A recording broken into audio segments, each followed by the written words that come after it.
Tenyésztés, termesztés, természet, technológia, élelmiszer és gazdaság egyben, egy informatív podcastben. Agrárhangár, a Magyar Agrárium hangadója, a Nemzeti Agrárgazdasági Kamara megújult podcastje. Én Vojtkó Ferenc, szerkesztő vagyok. Június közepén elkezdődött a kalászosok aratása az őszi árpa betakarításával. Azóta szinte megállás nélkül dolgoznak a kombájnok országszerte. A becslések azt mutatják, a 2025. év átlagos közepes termésmennyiséget hozott, a piac pedig számos bizonytalanságot. A részletekről Petőházy Tamást, a Gabonatermesztők Országos Szövetségének elnökét kérdezem. Szép napot kívánok, köszönöm, hogy elfogadta a meghívást. Jó napot kívánok, köszönöm a meghívást. Szóval elkezdődött az aratás. Melyek az első tapasztalások? Valóban átlagos termésre számíthatunk? Tehát a 2024-25-ös tél nem volt optimális a termesztés szempontjából. Nem volt hideg a tél, és a csapadékok nem jöttek. Ugye a rádióhallgatók azt láthatták, hogy nem volt hó, nem volt csapadék, és 2025 tavasz elég korán elkezdődött. Ekkor sem jött elég csapadék, és ami láttunk végig, és nagyon aggasztó volt, és a mai napig aggasztó, az pedig, hogy a talajszint alatti 60 centi rétegben nagyon nagy szárazság van, és nem csak a keleti ország részben, hanem a nyugati ország részben, tehát azok a feltöltő csapadékok elmaradtak, és ami rettentő érdekes volt, és eddig nem tapasztaltuk, az, hogy májusban volt egy 2-3 hetes leülés itt, ami nem volt eddig, hogyha visszaemlékszünk, erre egyszer volt áprilisban egy hetes ilyen lehűlés az elmúlt időben, úgyhogy így indult az aratási szezon, tehát lehetett sejteni, hogy egy közepes terméssel állhatunk szembe, ugye a fajta bemutatók, a kamarai termésbecslések ezt igazolták alá, és június 16-ai héten elkezdődött az őszi árpának az aratása. Szerencsére ez egy héttel később, mint a tavalyi évben, amikor rekord korán indult az aratás, és az nem esett egybe az olasz szabadságolási héttel. Nagyon fontos egyébként ez, mert már az aratás első hetén itt voltak az olasz felvásárlók. Ugye egy nagyon értékes termék a magyar őszi árpa, ugye az olasz takarmányozásnak egyik komoly alapja, és itt vannak, és ugye már majdnem a napokban végezni fogunk az őszi árpának az aratásával. 5,6 tonna az országos átlag, így 80-85%-os készültségnél, valószínűleg ennyi is fog maradni, volt már 6,5 is, de ami mögöttünk van időjárás és szezon, azt kell mondjam, hogy meg lehetünk vele elégedve. Ugye egyértelmű a piac árazza be ezt, hogy kevesebb termés van, mint amire lehetett számítani, mint az elmúlt időben, és azt tudom mondani, hogy minden héten az aratás megkezdése óta körülbelül 5000 forinttal nőtt is a takarmány árpának az ára, és most mai nap is hallottam már, hogy 70 fölötti tonna per árak vannak. Ugye 55-58 ezerről indult a felvásárlás, és most már ugye látja mindenki, hogy ez kevés. Közben látjuk, hogy a kapásnövényekkel is probléma van, a kukoricával és napraforgóval. Ugye a kukoricának lehet a helyettesítője az őszi árpa, és egyértelműen ezért értékelődik föl minden héten az ára. Igen, és akkor innen közben felmerül a kérdés, hogy a kapásokkal baj van, akkor jó lenne, hogy Hazországban is maradna a takarmányból, és nem pedig menne ki fel Olaszországba. Ezt hogyan tudja kezelni a piac? Én azt gondolom, hogy ugye szabad piac van, és a piacot nekünk nem nagyon szabad nagyon durván befolyásolni, mert ebből csak mindig rosszabb és rosszabb dolog lesz. Én úgy gondolom, hogy ez az áremelkedés igazán arról szól, hogy a nemzetközi piacok kezdik belátni azt, hogy ami kommunikáció volt eddig, hogy világrekord termés és minden rendben van. Közben itt volt egy irak-iráni válság, itt van az ukrán háború 3 éve mellettünk. Ugye egyértelműen látszik, hogy onnan messze nem fognak olyan árumennyiségek kijönni a háború következtében, mint amire korábban lehetett számítani, és hogy az árak beárazódnak és emelkednek az árak. Én úgy gondolom, hogy az Európai Unióban lesz szabad áru, közel 2 millió hektáron termesztenek kukoricát már a lengyelek, mondjuk 10 éve még a 600 000 hektárnál tartottak, úgyhogy nagyon komolyan feljebb került a kukorica termesztésnek a időzónája, vagy területi zónája, mint eddig. Úgyhogy ez egy normális piaci jelenség. Nincs probléma, ugye 275 000 hektáron fogunk learatni az őszi árpát. Össze is ért, ugye a júniusi mellekek következtében össze is ért az őszi búzával. Az őszi búza aratása is elkezdődött, aki már befejezte az árpát, állhat is tovább, tehát nem kell elmenni nyaralni, hanem csinálhatja tovább. Ott kisebbek az eredmények, 20% körül vagyunk, és a 4,8 tonnás átlagokat látunk eddig. Lehet, hogy fog egy kicsit növekedni, de sajnos ez a 30-35 fok fölötti hőmérsékletek, amik most vannak napjainkban, ez nem kedvez a hosszú tenyészidejű őszi búzáknak, és ott egy pici kényszerérés, megrekedés lehet, tehát nem tud teljesen kitelni a szemek. Jó minőségű búzákat várunk, úgyhogy ott 975 000 hektárról beszélünk, nagyon nagy a terület, és az a 4,8 tonnával is akár 4,5 millió tonna jó minőségű búza lehet Magyarországon, és ne felejtsük el, hogy 2 millió tonna körül van a belső felhasználásunk, ugye egy nagyon komoly exportárulap, vagy egy tartalék gabona alap is képződhet itt Magyarországon ebből, úgyhogy nem kell még a ördögöt a falra festeni. Valóban aggályos, hogy a kukorica és a napraforgóval a következő napokban mi lesz. Jó lenne, ha jön eső, jövő hétre mond is esős napokat. Bízunk benne, hogy egy kicsit javul a helyzet. Igen. Tehát minőség elhangzott, jó minőség várható, közepes termés. Kérdés az, hogy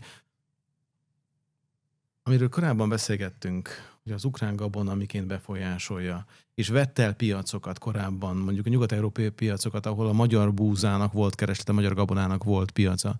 Azt a piaci szituációt vissza lehet most szerezni, hogyha most ott csökkent a termesztés? Hogyha a számokat nézem, és az átlagokat nézem, a háború előtt mi minden a Magyarországról kiszállított gabona 40%-a az olasz piacra ment. Mai nap is oda megy, tehát visszaállt ez a helyzet. Ugye versenyképesek vagyunk az olasz piacon, esetleg, ha nagy dömping áru érkezik Ukrajnából, az lehet jobb, de ne felejtsük ott, hogy ezek 40-60 ezer tonnás huszályok jönnek, tengeri huszályok Olaszországba. Az olasz takarmányipar, malomipar nincs nagy raktározásra felkészülve, de gyakorlatilag ezt előre ki kell nekik fizetni. Sokkal egyszerűbb, hogyha mondjuk napi 10 kamiont vásárolnak Magyarországról. Tehát ezt ők már rájöttek erre, és ugye 2024-ben ez nagyon szépen visszaállt, és lehet látni a statisztikában, hogy 23-24-ben ugyanúgy visszajöttek az olasz vevők, mint eddig.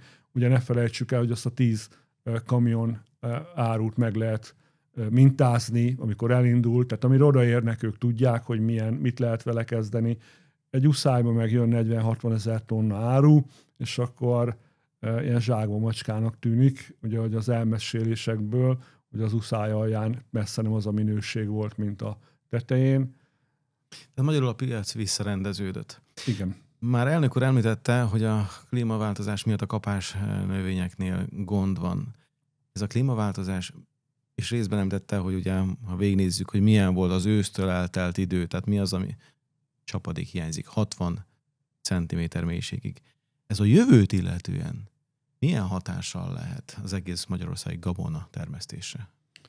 Igen, és nem csak a kapásokat érint, ez mindent érint, tehát az őszi kalászosokat érinti.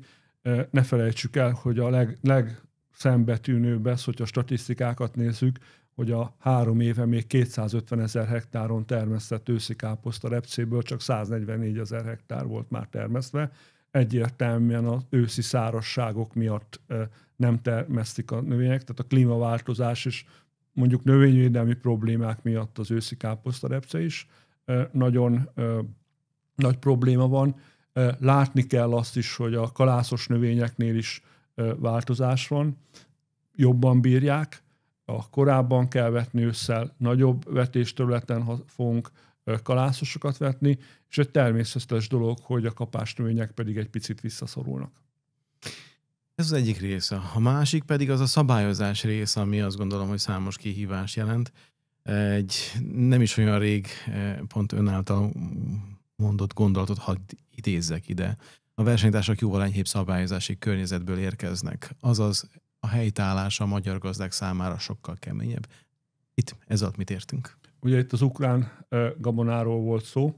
A magyar kormány ígéretet tett arra, hogy kiáll amellett, hogy Magyarországra nem lehet ukrán gabonát behozni. Bízunk benne, hogy ezt tudja is tartani a brüsszeli ellenszél ellenére is. Akkor a nagy gondjunk nem lehet. Ne felejtsük el, hogy nem csak Ukrajnából, hanem az unión kívül érkező harmadik országokról messze nem az a élelmiszerbiztonság követelmények vannak előírva, mint amiket nekünk be kell tartani. Ugye ez a 2000-es évek, 2006-7 tájénkán indultak ezek a élelmiszerbiztonsági követelményeknek a megszigorítása, növényvédőszer kivonások és egyebek. Ez például Ukrajnában semmi ilyen nincsen. Tehát de bármilyen növényvédőszert, vagy növényvédőszerként alkalmazható vegyi anyagot lehet használni. Hát az pedig komoly befolyással van a fogyasztók egészségére, jól gondolom. Igen, tehát ugye amikor elindult a dömpingáru Ukrajnából Közép-Európa, nem is ide indult el, csak olyan drága volt a szállítás, hogy egyszerű volt itt lerakni ezeket a szállítmányokat, amikor ide beérkeztek az áruk, olyan szennyezettségű takarmányokkal és gabonákkal találkoztunk, ami meg Magyarországon mondjuk 2007-2008-ban már az a hatóanyag ki volt vonva a forgalomból. Ez azt jelenti, hogy ott mai napig használják. Ugye mi termelők lemondtunk azokról a hatóanyagokról, egyértelmű, hogy az emberi egészség és a haszonállatok egészsége volt az a oka, hogy ezeket beszüntették ezeket a hatóanyagokat, ott pedig használják, mert ugye Ukrajnában eddig is a megtermelt gabona 60-70%-a, hanem 80 egyes gabonáknak exportra ment, és úgy voltak vele, hogy hát úgysem ijesszük meg, hát azoknak meg mindegy. Bocsánat, hogy ilyen egyszerű vagyok. Tehát ez a hozzáállás kellene megoldani, és teljesen támogatható a magyar kormányzat, vagy a magyar emberek azon álláspontja, hogy Ukrajnát azért még távol kellene tartani az Európai Uniós csatlakozástól. Kellene egy nagyon komoly kodifikációs időszak, hogy azokat az élelmiszerbiztonsági előírásokat, termelési előírásokat, amiket mi évtizedek óta betartunk, hogy azok legyenek szívesek, ők is vegyék át és kezdjék betartani. Egyébként nem régiben találkoztam egy közepes méretű ukrán vállalkozás vezetőjével, 76 000 hektáron termelnek, ebből 14 000 hektár öntözött terület, és ő közölte, hogy mivel GMO szóját termel GMO-s kukoricával fölváltva, ő nem szeretne az Európai Unióban semmilyen szabályt betartani. Ha felveszik őket, ő szeretne ugyanígy termelni tovább. Hát ez egy nagyon nehéz kérdés, és nagyon messzire vezet, de jöjjünk vissza a gabona kérdéséhez is, a magyar gabona kérdéséhez. Még a búzának a minőségével kapcsolatosan ugye szóba került a sikértartalom. Ez egy nagyon fontos mérő adat, ha úgy tetszik, a sikértartalom, viszont nagyon misztikus sokak számára, hogy mit is jelent. Igen, tehát ez egy régi közép-európai magyar dolog. Ugye a fehérjékből azt a fehérjéket, amik hasznosak az emberi táplálkozók, ezeket sikérfehérjéknek hívjuk, és ugye azt lehet tudni, hogy a malomipar emberi fogyasztás számára a 27-30-32 sikér százalékú búzák a legkedvezőbbek élettanilag, és a Nyugat-Európában ezzel szemben és a világ más részén pedig a fehérje százalékot adják meg, és hogyha a hallgatók találkoznak vele, ott ugye 11,5% vagy 12,5%-os fehérje az, ami már a kenyérgabona, egy 10-10,5% a lepénygabona, 10%-uk alatt levő fehérje tartalmú búzák pedig a lepény kenyerek, amit ugye Észak-Afrikába úgymond használnak, ugye, de nem is vágják, hanem marják, vagy így hívják őket. Tehát ezt így lehet besorolni. Ugye mi klasszikusan sikérnek használjuk, ugye a sikér az az értékes fehérjéknek a százaléka. Hát ezt köszönöm. És akkor van még nem a malomipar, hanem pont a takarmányipar számára fontos gabonák, amelyek még kint vannak a határban, gondolok a tritikálira, gondolok a zabra. E tekintetben mi a helyzet? Ezeknek is a aratása el fog kezdődni. Sokkal kisebb területen termesszük ezeket, mint a nagy élelmiszer, mondjuk a búzát. Ezek 20-70 ezer hektáron termesztett növények. Ez a tavasz nem volt jó nekik. Ebben láttunk egy nagyon komoly változást egyébként. Ez a változás az, hogy megpróbáljuk ezeket a növényeket már ősszel elvetni. Tehát ezekből, ami régen tavaszi zab volt, ebből nemesítenek őszi zabot, vagy például a tavaszi árpának hívott növényt is november végén elvetjük már Magyarországon. Ez olyan 20 000 hektáron van egyébként, de nem azért, mert nincs nagy tél, és ugye a télállóságok alkalmas arra, hogy ősszel elvethetőek, és ugye a nagyobb abiotikus stressznek hívjuk ezeket a szárazságokat, meg minden egyéb ilyen dolgokat, már jobb állapotba tudják érni, mint hogyha mondjuk egy márciusi vetéssel vetnénk őket. Ezek alkalmasak arra, hogy kiváltsák, mármint az abis a tritikálé, meg ami a takarmányipar számára hasznos, alkalmasak arra, hogy hosszú távon Magyarországon kiváltsák a kapást, tehát a napraforgót és a kukoricát. Tehát lehet arról beszélni, hogy egyfajta fajtaváltás fog végigmenni, és ez a klasszikus értelemben vett évről évre történő fajtaváltás, az megszűnik. A napraforgó kis jelentőség van a takarmányozás szempontjából, az olajipar az érdekes, főleg azért emelkedett meg a napraforgónak a nimbusza, meg a státusza, mert ugye a legnagyobb európai vagy világ legnagyobb termő Ukrajna napraforgóban, a 4 millió hektár körül termesztenek napraforgót. Ez visszaesett, nagyon komolyan visszaesett, ezért a nem ott termelt napraforgók, mint például Magyarországon is nagyon nőtt a vetésterülete. Ugye 715 000 hektáron termesztünk az idén napraforgót, ugye ez egy komoly felület, úgyhogy egyértelmű, hogy a napraforgó nem ez a kérdés. A kukoricánál sokkal összetettebb ez a dolog. A kukoricának azt hiszem a legígéretesebb váltónövény a cirok, a takarmánycirok. A takarmánycirok az egy afrikai eredetű növény. Magyarországon már 55-60 000 hektáron termesztik a cirkot.